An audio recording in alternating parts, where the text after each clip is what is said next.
Most repeated questions with solutions in RPSC exam series number 7। ठीक है, series number क्या चल रही है अपनी, आज 7 है। उसके अंदर जो फर्स्ट क्वेश्चन है वो देखिए, which of the following solution have lowest freezing point.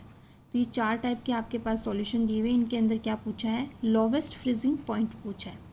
और लोवेस्ट फ्रीजिंग पॉइंट किसके अंदर अपन पढ़ते हैं, सॉल्यूशन के अंदर पढ़ते हैं, जिसके अंदर कॉलिगेटिव प्रॉपर्टीज़ पढ़ते हैं। ठीक है, तो इसके अंदर देखिए क्या होता है, जो फ्रीजिंग पॉइंट होता है, डिप्रेशन इन फ्रीजिंग पॉइंट होता है डेल्टा टी एफ, वो होता है आई इंटू के एफ इंटू एम। एम है यहाँ पे मोलेलिटी, ठीक है। आई क्या है यहाँ पे, वांट ऑफ फैक्टर, और केफ है डिप्रेशन मोलल कांस्टेंट। ओके, इसके अलावा जो आई होता है वो क्या होगा कि जो after dissociation number of ions, और पहले जो डिसोसिएशन से पहले के नंबर ऑफ आयंस का रेशियो क्या कहलाएगा, वांट ऑफ फैक्टर। तो number of ions after dissociation और number of ions before dissociation. ठीक है, अब देखिए अपन सबके लिए नंबर ऑफ आयंस जितने ज़्यादा होंगे या number of ions after dissociation के बाद में जितने ज़्यादा होंगे, उसके लिए जो डेल्टा टी एफ वैल्यू है वो उतनी ही क्या होगी, ज़्यादा होगी। और डेल्टा टी एफ क्या होता है, डिप्रेशन इन फ्रीजिंग पॉइंट। ठीक है, इसका मतलब उसका जो फ्रीजिंग पॉइंट होगा वो सबसे कम होगा। ठीक है, नंबर ऑफ आयंस पे डिपेंड कर गया ये। तो देखिए जो फर्स्ट है, फर्स्ट ऑप्शन के अंदर देखिए 2K प्लस Cr2O7 माइनस, ठीक है 2, तो ये अपने पास में टोटल 3 आयंस बनते हैं। तो इसके लिए I इक्वल्स टू क्या हो जाएगा, 3 डिवाइडेड बाई 1 इक्वल्स टू 3। ठीक है, नेक्स्ट देखिए इसके अंदर NH4 plus Cl minus 2 ion बनेंगे। तो I इक्वल्स टू क्या हो जाएगा, 2/1 इक्वल्स टू 2। ठीक है, बिफोर डिसोसिएशन एक ही आयन था, आफ्टर डिसोसिएशन क्या हो गया, इससे 2 आयन मिले अपने को। ये देखिए 2Al plus 3SO4 minus 2, total ion कितने मिल रहे हैं, 5 मिल रहे हैं। ठीक है, पहले कितने आयन थे, सिर्फ एक था, तो आप 5 डिवाइडेड बाई 1 इक्वल्स टू क्या हो गए, 5। नेक्स्ट देखिए इसके अंदर Ba plus 2 plus SO4 minus 2। ठीक है, तो SO4 माइनस 2 मतलब 2 आयन मिल रहे हैं, तो 2 divided by 1 I equals to क्या आ गया इसके लिए 2। तो सबसे ज़्यादा जो आयंस मिल रहे हैं वो अपने को किस में मिल रहे हैं, ऑप्शन सी के अंदर। तो नंबर ऑफ आयंस उतने जितने ज़्यादा होंगे उसका फ्रीजिंग पॉइंट है वो उतना ही कम होगा, सबसे कम। नेक्स्ट क्वेश्चन देखिए, the pOH and pH of A 6 × 10⁻² m solution of NaOH will be. तो अपने को NaOH सॉल्यूशन दिया हुआ है, इसका मतलब अपने को किसकी कॉन्सेंट्रेशन दी हुई है, OH माइनस आयन की कॉन्सेंट्रेशन दी हुई है। ठीक है, इसके साथ ही अपने को क्या निकालना है, एक तो pOH निकालनी है, एक pH कैलकुलेट करनी है। तो देखिए इसके सबसे पहले क्या करोगे आप, जैसे NaOH है तो NaOH के अंदर जो Na प्लस और क्या बनेगा OH माइनस, और जो OH माइनस आयन की जो कॉन्सेंट्रेशन है वो अपने को कितनी दी हुई है, 6 × 10⁻²m। ठीक है, तो अब कौन सा फॉर्मूला अप्लाई करोगे, pOH, तो माइनस लोग क्या आ जाएगा, OH माइनस आयंस की कॉन्सेंट्रेशन, और जब आप इसकी कॉन्सेंट्रेशन रखोगे 6 × 10⁻²। ओके, ठीक है, अब इसको सॉल्व कर, तो देखिए जब आप इसको आगे सॉल्व करते हो तो क्या आएगा, पर इक्वल्स टू ये माइनस, फिर log 6 प्लस log 10⁻²। ठीक है, इसको और सॉल्व कर लेते हैं, तो माइनस log 6 प्लस और ये -2 log 10। ओके, तो क्या आया, माइनस log 6, ये माइनस अंदर लेके जा रहे हैं, और माइनस माइनस की जगह क्या हो गया, प्लस 2 log 10, और log 10 की वैल्यू कितनी होती है, 1, और log 6 की वैल्यू अपने को दे रखी है कितनी, 0.77, तो क्या लिखोगे -0.77 प्लस 2 इंटू 1। तो देखिए यहाँ पे 2 है, 2 में से क्या करना है आपको, POH इक्वल्स टू क्या कैसे निकालोगे कि 2 में से क्या करोगे 0.77 माइनस करोगे, तो 2 माइनस 0.77 माइनस किया तो आपके पास आया 1.23। तो अपने पास में POH क्या आ गई 1.23 आ गई, ठीक है। और POH के अलावा अपने को क्या कैलकुलेट करनी है, PH भी कैलकुलेट करनी है। तो PH plus POH equals to क्या होता है 14, ठीक है।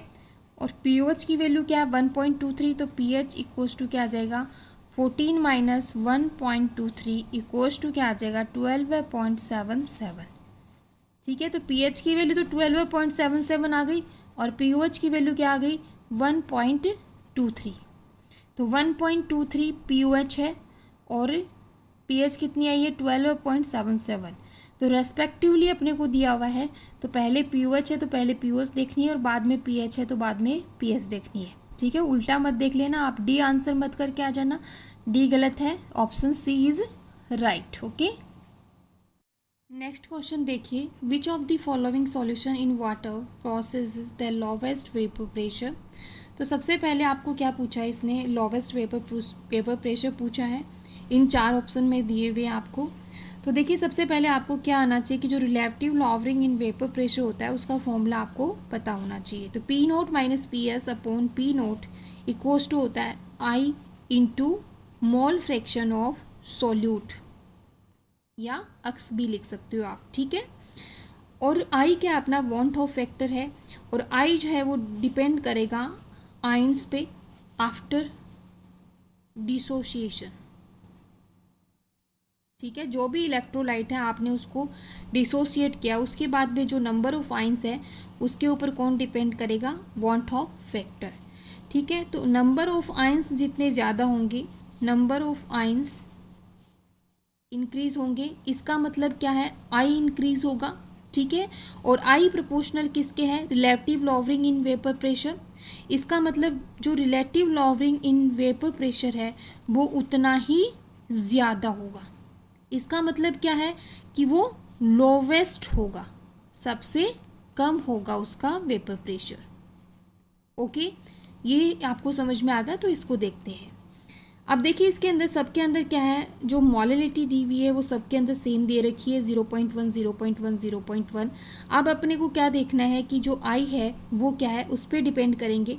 तो इसमें देखिए सबसे पहला जो इलेक्ट्रोलाइट है वो दिया हुआ BaCl2। जब आप इसको डिसोसिएट करते हो तो Ba+2 और 2Cl minus means 3I, I equals to अपने को क्या मिलता है 3। और इसमें देखिए Na+ और Cl माइनस में डिसोसिएट करोगे तो I इक्वल्स टू 2। KCl के लिए भी क्या होगा K प्लस Cl माइनस, तो I के लिए भी क्या होगा I इक्वल्स टू 2। और यूरिया के लिए I इक्वल्स टू क्या रहेगा 1 ही रहेगा। तो सबसे ज़्यादा आयंस किसके अंदर मिल रहे हैं, BaCl2 के अंदर। इसका मतलब relative lowering in vapour pressure सबसे इसका ज़्यादा होगा। Relative lowering in vapour pressure का मतलब है उसका वेपर प्रेशर सबसे कम होगा। ओके, इसका मतलब अपना आंसर क्या हो जाएगा, option A is right. Okay, next question देखिए, ये आया हुआ है अपना UV स्पेक्ट्रोस्कोपी से। In the case of aniline lambda max occur at 280 millimicron and in its acidic solution lambda max occur at 203 millimicron, the shift is called, ठीक है। सबसे पहले जब अपने को लैम्डा मैक्स थी इसकी एनिलीन की वो कितनी थी 280 थी। जैसे आप एनिलीन को एसिडिक सॉल्यूशन के अंदर डालते हैं तो क्या हो जाता है, उसकी लैम्डा मैक्स क्या हो जाती है 203। इसका मतलब लैम्डा मैक्स क्या हो रही है यहाँ पे डिक्रीज हो रही है, ठीक है। तो अपन ने पढ़ा था कि वाई एक्सिस पे तो अपन क्या लेते हैं एप्सिलॉन मैक्स और एक्स एक्सिस पे क्या लेते हैं लैम्डा मैक्स, और एक प्लॉट खींचते हैं इस तरीके से, ठीक है। इसमें जब इधर की तरफ अपने को लैम्डा मैक्स इंक्रीज हो रही है, इसका मतलब इधर की तरफ क्या आती है अपने पास में बेथोक्रोमिक शिफ्ट। और यदि लैम्डा मैक्स डिक्रीज होती है तो इसको कहेंगे अपन हिप्सोक्रोमिक शिफ्ट। ओके, और यदि एप्सिलॉन मैक्स इंक्रीज होता है, एप्सिलॉन मैक्स इंक्रीज होता है तो इसको कहते हैं हाइपरक्रोमिक शिफ्ट। ओके, और यही एप्सिलॉन मैक्स यदि डिक्रीज होता है तो इसको कहते हैं हाइपोक्रोमिक शिफ्ट। और इस क्वेश्चन के अंदर क्या हो रहा है कि लैम्डा मैक्स डिक्रीज हो रहा है, इसका मतलब उसका आंसर क्या हो जाएगा अपना हिप्सोक्रोमिक शिफ्ट। ओके, तो बी ऑप्शन है वो अपना क्या है, राइट है। ओके, नेक्स्ट क्वेश्चन देखिए, identify the order from the rate constant. ऐसा क्वेश्चन अपन एक बार पहले भी कर चुके हैं, वो भी किसी न किसी एग्जाम में आया हुआ था। ठीक है, नेक्स्ट है सेम, इसका पैटर्न सेम है, कॉन्सेप्ट इसका सेम है। तो देखिए सबसे पहले आपको क्या चेक करना है कि इसके अंदर जो भी आपको दिया हुआ है उसकी यूनिट आपको देखनी है। इस यूनिट के बेस पे ही अपन क्या बताएंगे, इसको ऑर्डर ऑफ रिएक्शन कौन सा होगा वो बताएंगे। ठीक है, तो जो ऑर्डर ऑफ रिएक्शन के लिए जो रेट कांस्टेंट की जब अपन यूनिट लिखते हैं वो क्या लिखते हैं, मोल पर litre 1 minus n second inverse. इस ट्रिक से अपन क्या करेंगे, इसको कैलकुलेट करेंगे। तो n इक्वल्स टू यदि आप 0 रखते हो तो मोल पर लीटर पर सेकेंड यूनिट आएगी। तो इसका मतलब ये तो है नहीं, 0 ऑर्डर तो रिएक्शन है नहीं। और यदि आप 1 रखते हो तो सेकेंड इनवर्स आएगा, तो ये वाला भी यूनिट नहीं है। 2 रख के देखते हैं, n इक्वल्स टू 2 रख के देखते हैं, मोल पर लीटर 1 माइनस 2 सेकेंड इनवर्स। तो क्या आया, मोल पर लीटर, और ये क्या आ गया -1 और सेकेंड इनवर्स। जब आप इसको रिवर्स करोगे तो क्या लिखोगे, litre divided by mole. Okay, और सेकेंड इनवर्स। और ये जो -1 है किसका हो गया, +1 का। इसका मतलब इसकी जो यूनिट आई है अपने पास में क्या आई है, litre mole inverse second inverse. कब, जब अपन ने n इक्वल्स टू क्या रखा है, 2 रखा है, तब आई है। ठीक है, इसका मतलब जो रिएक्शन है, देखो इसके अंदर देखिए litre mole inverse second inverse same unit आ रही है। इसका मतलब जो रिएक्शन है वो कौन से ऑर्डर की रिएक्शन है, सेकेंड ऑर्डर की रिएक्शन है। ओके, तो अपना आंसर क्या हो जाएगा, बी। ठीक है, second order reaction. Okay, next question देखिए, the crystal field stabilization energy in term of delta O for D6 configuration of metal ion in high spin octahedral complex। तो ये जो क्वेश्चन है अपना कोऑर्डिनेशन केमिस्ट्री से आया हुआ है। तो इसके अंदर देखो आपको क्या पूछा है कि जो octahedral कॉम्प्लेक्स होते हैं, क्रिस्टल फिल स्टेबलाइजेशन एनर्जी पूछी है उनके अंदर, और कब, जब D6 इलेक्ट्रॉनिक कॉन्फ़िगरेशन है वो कैसे फिल किया जाए, हाई स्पिन ऑक्टाहेड्रल कॉम्प्लेक्सेस के अंदर। ठीक है, तो सबसे पहले क्या पता होना चाहिए कि जो भी हाई स्पिन ऑक्टाहेड्रल कॉम्प्लेक्सेस होते हैं, हाई स्पिन ऑक्टाहेड्रल कॉम्प्लेक्सेस होते हैं, उनके लिए डेल्टा ओ की वैल्यू क्या होती है, कम होती है, और पेयरिंग एनर्जी की जो वैल्यू होती है वो ज़्यादा होती है। इसी वजह से जब वो स्प्लिट होते हैं, ये हो गए अपने T2Z और ये क्या है अपने EZ। ठीक है, ये EZ हो गए और ये क्या हो गए T2Z। ओके, तो जब ये स्प्लिट होते हैं तो इनके अंदर जो इलेक्ट्रॉन होते हैं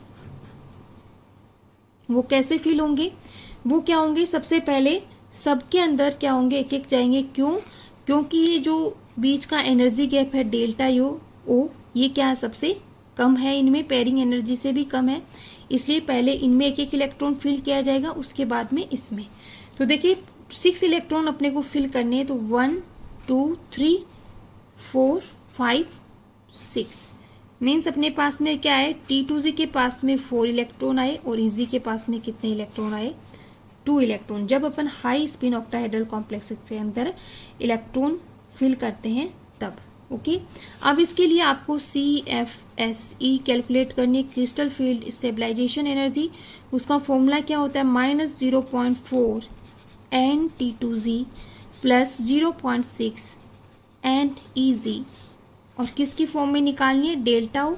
तो लास्ट में क्या अपना डेल्टा ओ मल्टीप्लाई कर देंगे। ठीक है, तो -0.4 NT2Z मीन्स T2Z के अंदर नंबर ऑफ इलेक्ट्रॉन्स कितने हैं, तो कितने हैं 4, तो इंटू 4 प्लस 0.6 NEZ के अंदर कितने नंबर ऑफ इलेक्ट्रॉन्स हैं, वो NEZ हो जाएगा 0.6 इंटू 2। ठीक है, और ये क्या आ गया, डेल ओ। अब इसको अपन इधर सॉल्व करते हैं तो क्या आया अपना तो सबसे पहले जब आप इसको 0.4 को 4 से मल्टीप्लाई करोगे तो क्या है 1.6 माइनस का प्लस 1.2 ओके इंटू क्या आ गया डेल ओ। जब आप इस -1.6 में से प्लस का 1.2 माइनस करोगे तो क्या आएगा 0.4 किसका माइनस का और इंटू टेलो। तो ये अपना क्या आ गया क्रिस्टल फील्ड स्टेबलाइजेशन एनर्जी आ गई CFSE ओके। तो आंसर क्या हो गया -0.4 डेल्टा ओ या डेल ओ कह सकते हो आप। तो आंसर इज ए। नेक्स्ट जो क्वेश्चन है उसके अंदर IUPAC नॉमेनक्लेचर करना है अपने को, ठीक है। तो the right the IUPAC name of the following compound. तो ये अपने को कंपाउंड दिया हुआ है। तो सबसे पहले आपको ये चेक करना है कि इसके अंदर फंक्शनल ग्रुप कौन सा है। तो जो अल्कोहल है वो फंक्शनल ग्रुप है और उसके अंदर जो सफिक्स लगता है वो क्या लगता है ओल लगता है ओके। उसके बाद में क्या चेक करना है कि सबसे लॉन्गेस्ट कार्बन चेन अपने को डिसाइड करनी है चूज़ करनी है, ठीक है। उसके बाद में क्या चेक करना है कि उसके अंदर जो भी आप डिसाइड कर रहे हो लॉन्गेस्ट नंबर कार्बन चेन उसके अंदर मैक्सिमम नंबर ऑफ कार्बन्स आने चाहिए। इसके अलावा उसमें सब्सटेंट्स भी क्या होने चाहिए मैक्सिमम होने चाहिए। तो देखिए इसमें जब आप नंबरिंग देते हैं जब इधर से देते हो तो 1 2 3 4 5 6 नंबर पे OH ग्रुप आता है, ठीक है। इसका मतलब ये वाली नंबरिंग अपनी सही नहीं है। जो फंक्शनल ग्रुप है उसको लोवेस्ट नंबरिंग मिलनी चाहिए। तो देखिए इधर से देंगे नंबरिंग 1 2 3 4 5 6 7 8, ठीक है। उसके बाद में आपको नॉमेनक्लेचर करना है। तो देखिए 6 मिथाइल 6 नंबर पे क्या है मिथाइल ग्रुप है इसलिए क्या लिखोगे 6 मिथाइल, ठीक है। ऑक्टेन एल्केन है तो ऑक्टेन लिखोगे। उसके बाद में 3 ओल। तो देखिए ऐसा ऑप्शन कहाँ है 1 इथाइल तो ये वाला ऑप्शन नहीं है, 3 मिथाइल ये वाला ऑप्शन भी नहीं है, 1 इथाइल 4 मिथाइल ये वाला ऑप्शन भी नहीं है। 6 मिथाइल ऑक्टेन 3 ओल means option A is right okay. Easy सा था हार्ड नहीं है बिल्कुल भी। नेक्स्ट क्वेश्चन है अपना इलेक्ट्रोकेमिस्ट्री से जिसके अंदर अपने को क्या कैलकुलेट करनी है आयनिक स्ट्रेंथ कैलकुलेट करनी है और कौन से सॉल्यूशन की 0.25 मोलर K2SO4 सॉल्यूशन दिया हुआ है। तो सबसे पहले अपने को जो भी इलेक्ट्रोलाइट का सॉल्यूशन दिया है वो उसको क्या करेंगे अपन डिसोसिएट करेंगे, ठीक है। तो ये 2K प्लस SO4 - 2 के अंदर डिसोसिएट हो जाएगा। इसकी कॉन्सेंट्रेशन 0.25 है तो ये कितना हो जाएगा 2 × 0.25 और ये कितना रहेगा 0.25 ओके।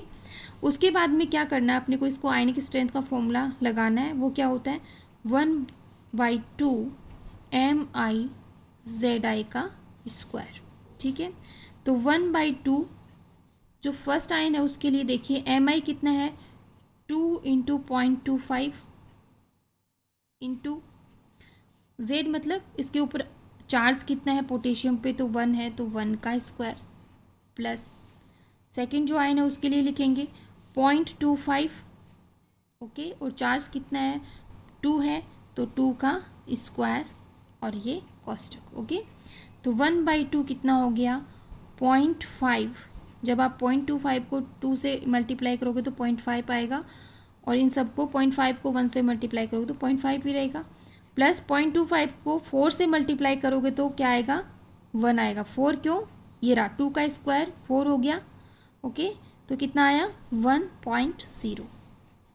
ये टोटल कितना हो गया 1.5 डिवाइडेड बाई 2 इक्वल्स टू क्या आ गया 0.75। ये अपनी क्या आ गई इसकी आयनिक स्ट्रेंथ आ गई।